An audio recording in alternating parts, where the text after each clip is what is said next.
Adam, you love Windows on handhelds. I love Linux, SteamOS on handhelds. You've been doing some testing. Yeah, comparing and contrasting the two. Yeah. I have never seen anybody have all 4 Lenovo Legion Go S's in-house to do the testing. So not only do we see the difference between SteamOS and Windows 11 on the Z1 Extreme, we're also going to see it on the Z2 Go as well to further confirm the claims that SteamOS is just better performing than Windows 11. It's a fistful of handhelds. Let's go. So Will, I have seen a lot of testing on YouTube comparing devices that are running Windows 11 versus devices that are running either SteamOS or Bazite, which is SteamOS adjacent enough to do the testing. It's divisive, right? People really love Windows or they really love SteamOS, and it's like oil and water. They just don't mix. People don't like both. Yeah, and generally, the consensus is that SteamOS will outperform Windows 11. And so I wanted to test it for myself. There's a lot of good testing out there, not saying that other people didn't test it right, but I tested it in a way that I hadn't seen anybody else do. I got my hands on all 4 Legion Go S's, so I have 2 Z1 Extremes, Windows 11, SteamOS, okay, and 2 Z2 Go's with Windows 11 and SteamOS to help cement the idea that SteamOS is better than Windows 11 on these handhelds. And not only that, I want to see the difference, if there's a difference between the Z1 Extreme and the Z2 Go. Yeah, you'd think the Z2 Go, newer processor, should be faster, but who knows? Only the tests will show for sure. So let's dig into some benchmark charts. I didn't run a ton of tests because, once again, the testing is kind of already out. It's handheld too, so there's not a lot of testing you can do. Yeah, but I did need to do some things to lock it down to make sure that I could try to keep things as equivalent as possible. Luckily, this is literally the same chassis design, same battery, same cooling performance. All the things about the hardware are the same except for the chipsets and the OS, and actually the RAM configuration and the storage, depending on what it is. The Windows machines have more RAM and more storage? Exactly, yeah. And the SteamOS ones have less. So, to make sure that all things were equal, I actually went into the BIOS of all of them and set the VRAM at 8. Which is more than you would need, but I wanted to make sure that the GPU was getting enough VRAM, and for the most part, the CPUs were getting adequate DRAM as well. To be clear, 8 gigs of VRAM here on handhelds is okay, where it's not on desktops because of the resolutions we're running out on the handhelds? Exactly, yeah. Okay. And speaking of resolutions, I actually set the resolution of the games that I was running at to 1280 by 800. I did that because I also wanted to compare it to the Steam Deck OLED version that I have here. Wow, it's right there, like you were ready to pull it out. Like it was ready to pull out. Okay. We also do have a separate video that you should go watch comparing the entry-level Legion Go S and why you might actually want to consider that over the Steam Deck. Oh. But I wanted to keep things, just kind of on an even playing field as much as I could. The only thing that I couldn't do is that in SteamOS, you don't have full control over the TDP and the fan curves the way you do in Windows, but theoretically, the custom option in SteamOS is going to give you that full breadth of the chip. So everything was running maxed out. The VRAM, as much as it could, or locked down so it wasn't in an auto. So it's not zooming around. Okay. Exactly, yeah. So with that, let's get to the charts. The first one I have is Cyberpunk 2077 with the Steam Deck preset. I switched from FSR 2.1 to FSR 3 in the balanced mode. And we look, and yeah. This is kind of surprising. We see the same jump from SteamOS to Windows on both the Z2 Go and the Z1 Extreme, confirming that yes, in both scenarios with both chipsets, the SteamOS version pulls ahead. Not by a ton. It looks like about 10%. But it is a healthy margin for sure in this title, and no matter what, it is pulling in a better number than that Steam Deck OLED. Yeah, it looks like pretty consistently across the board here, the SteamOS is 10%, or sorry, the Windows is 10% slower than SteamOS, which is kind of surprising. I wasn't expecting to be that big of a jump. Yeah, well, we'll talk about maybe the reasons why it's that of a jump. But I was gonna say the other thing that's interesting here to me is that the newer Z2 Go is actually pretty significantly slower than the Z1 Extreme as well. I mean, the Z1 Extreme is a more capable. When you look at what's under the hood in the Z1 Extreme, it makes a ton of sense. But the branding, my understanding is that usually the bigger number is the better number. So it's kind of confusing for people. You're better off with the Z1 Extreme than the Z2 Go. The Z2 Vanilla is essentially going to be the Z1 Extreme rebranded when that comes out. We haven't seen any of that. Anyway, more testing. I wanted to see how Cyberpunk would perform under a heavier GPU load, so I actually did the same exact Steam Deck preset, but I turned off any sort of upscaling. So this is literally just the pure farm-to-table pixels, and we see kind of that same jump. Though I will say on the Z1 Extreme, Windows caught up to SteamOS, and has a smaller gap compared to when we were using the upscaling. But the gap on the Z2 Go is about the same. Yeah, it's again, it's kind of surprising. Yeah, so a couple more games here. Horizon Zero Dawn, which is actually very CPU intensive. I kind of wanted to give a scenario where it was going to put a lot of CPU juice into that APU. Ignore the minimum frame rates. This is something that, I think they're kind of not calculating great. So they had some drops, but yeah, I was gonna say they're not calculating 1% loads. They're calculating the minimum reported frame time for one frame, right? Yeah. So one of the and it's a very long benchmark. One of the frames was just out of whack on all these. Either way, we're seeing that same kind of trend for the average frame rates, where there is a jump from Windows to SteamOS, but I feel like the gap is definitely smaller in this one compared to Cyberpunk. Yeah, that kind of makes sense given the CPU structure, like the CPU layout for these CPUs. So yeah. Definitely. Let's go to another one.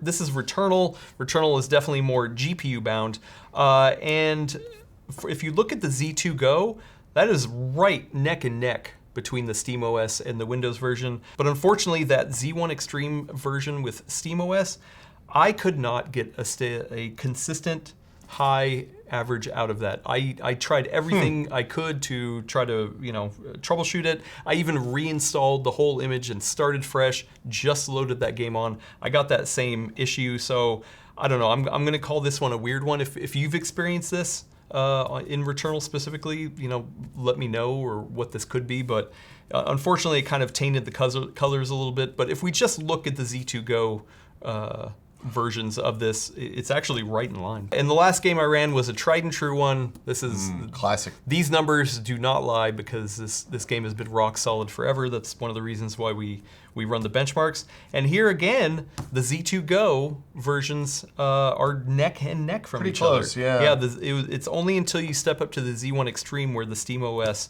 opens up over Windows. So yes, my testing reveals the same thing we've known for a while, that SteamOS on the same hardware is going to outperform Windows 11 in most scenarios. Year of Linux confirmed. Year of Linux confirmed. Obviously, there's a caveat that there are some games that just won't run on SteamOS, or maybe there's some people who just love Windows because they can do other stuff on it or that they can't do on SteamOS. That's true.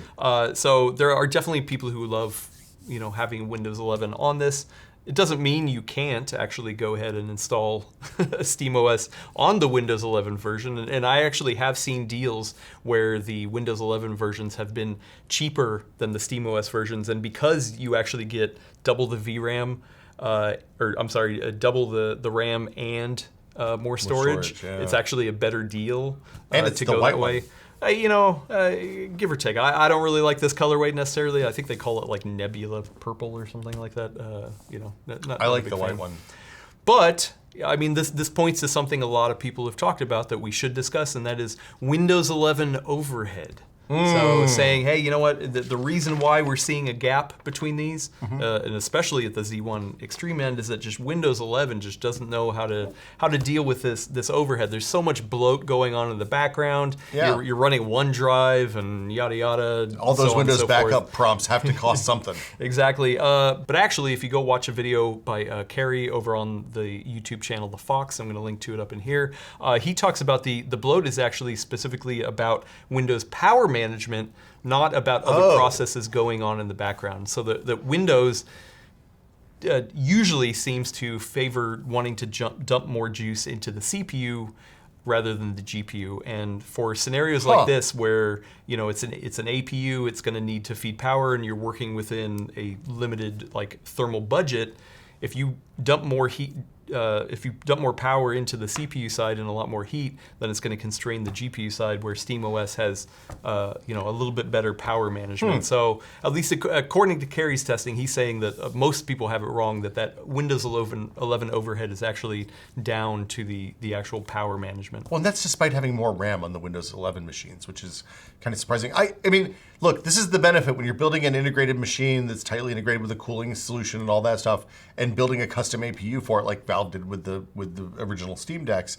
Then being able to go into the OS and actually change it to work better with the desired application makes a lot of sense. Which is something Microsoft not so keen on, but Linux, it's totally fair game. That's awesome. That's really cool. But for me, all things being equal, would you be willing to sacrifice a little bit of performance for the more robust ecosystem on Windows 11 for these handhelds? No, I'm going to go with the Linux choice because it's easier to maintain.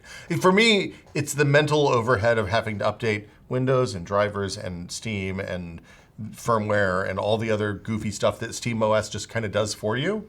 That to me is a major selling point of the Linux infrastructure here. It makes that PC gaming experience more like a console. And since this is for me a device that I use like less frequently than I use my big gaming PC, like just being able to pick it up and maybe hit an update, or when I close a game, I hit close an update, is a huge benefit for me over having another Windows machine to maintain. And the sleep and all that stuff. Yeah. I will say the thing that I think we're kind of waiting to see, especially on these new SteamOS handhelds, is how it's going to roll out driver support on the Lenovo side. Because one of the problems with this is that SteamOS does not see and configure the lighting rings by default. Oh. You actually have to, right now, you have to install a third-party application, which is not hard. Is it on Steam, or do you have to go into the Linux desktop? You have to go into Linux desktop to get something to be able to control the LED rings. So by default, LED rings don't work. The other thing is, like I said, you don't have that nice overlay that you have over on Windows, that you can like do fan curves, manual tuning of the fan curves or the actual power profiles. On the Windows side, you can get in there and go watt by watt in the power management if you want. Here, it's just set to specific power profiles, and you just don't know. The other thing is also the GPU drivers. So the GPU drivers I had on the Windows 11 ones were actually newer than the one that was reported on the SteamOS one. That makes sense. Because I don't know who's going to roll out that Windows driver. Is that going to be Steam? Is that going to be Linux? Is that going to be Lenovo? The SteamOS driver. Yeah. I'm glad SteamOS is here. You definitely get a benefit in terms of performance, but there are still some unknowns. It is not just a perfect solution to, oh, you know what, everyone should just use SteamOS. It's one of those things that I would have loved if there had been like an editor's day type situation where Lenovo and Valve and whatever other hardware partners are coming down the line had an event where we could go and sit down and talk to the people who actually do the work on this, so we could understand a little bit better what's going on in the back end after we'd had some time with the devices. Because I know you were able to talk to folks from Valve and Lenovo at CES and earlier in the year, but that was before we really had spent time with them and had a chance to kind of come up with, like, you have a different set of questions after you spent time with the hardware than before you've spent time with the hardware. Definitely, so, yeah. anyway. So, but I want to hear what you think. What operating system do you like, and why? If you had to pick between the two, or what you're rocking, do you still prefer the Steam Deck, even though it's the worst performing of the bunch? I think there's reasons that you might want to look at one of these over a Steam Deck. We're going to do that video next, so definitely go watch that over there. Thank you, Will, for diving Always into a the pleasure, numbers. sir. Yeah, and we'll see you on the next one. Hey, Billy. Who else could go for a hot dog?